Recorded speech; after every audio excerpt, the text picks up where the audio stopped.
আমরা সবাই একত্রিত হতে পেরেছি।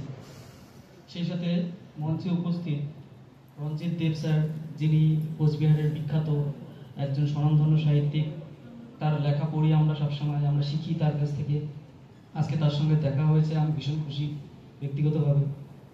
তারপর আরও রয়েছেন এই কলেজেরই প্রাক্তন অধ্যক্ষ দিগ্বিজয় দে সরকার স্যার। এখানে পরিচয় হয়েছে নরেন্দ্রনাথ স্যার, যিনি এখানকার এখন বর্তমান অধ্যক্ষ। আর মঞ্চের সামনে আমি দেখতে পাচ্ছি আমার শিক্ষাগুরু অর্পিতা ম্যাম রয়েছেন, তাকেও আমি শ্রদ্ধা জানাই।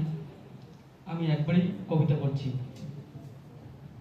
আরেকটি দিবাস্বপ্ন।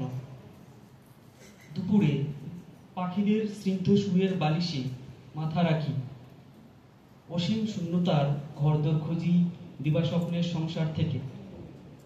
আশ্চর্যে অফুরান ধানক্ষেতের গন্ধ খুঁজতে বের হই, এই দিবানিদ্রার আরো গভীরে যেতে থাকি। ক্লান্তি বোধ করি না, মাটিতে নেতিয়ে পড়া রোদ নিয়ে গাছের চিরহরিত আঁকিবুকি দেখি। উষ্ণতার সিঁড়ি বেয়ে নেমে নামে নীরবতা, সমস্ত শিহরণ শুয়ে লিটল আরামের দর্জি ঘর।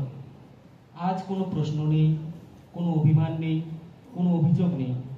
দূরে, অনেক দূরে ডাকতে থাকে নাইটিঙ্গেল। পলকের বিশ্রামে অক্ষরেখা হেঁটে হেঁটে যায় মহাকাশে। আলোতে ছাপিয়ে থাকা কিছু শান্ত বদনাম জেগে ওঠে। মাটির উনুনে ভাতের হাঁড়ির টকবক শব্দ শুনতে পাই। পরের কবিতা, একটি পাতা ও 11 জন কীর্তনিয়া। হাতের তালুতে অন্ধকার মাখে আকাশের গায়ে মেঘের খেলাঘর।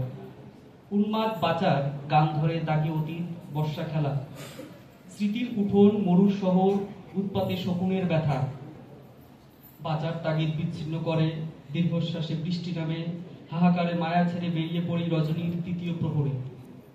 বিলুপ্ত পাইন বাগানের খোঁজে নদীর তীরে হাঁটতে হাঁটতে দেখি একটি পাতা গাছ থেকে ঝরে পড়ে নদীর জলে। সে জলে ভেসে যায় কোনো সামুদ্রিক কিনারে, নাকি মারিয়ানার গভীর গহ্বরে ঢুকে যায়।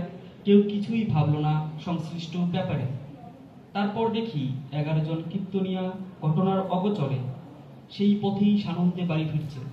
আমি অবাক হলাম, আমার অবাক হওয়া কি সাজে? পরের কবিতা, নত জানো।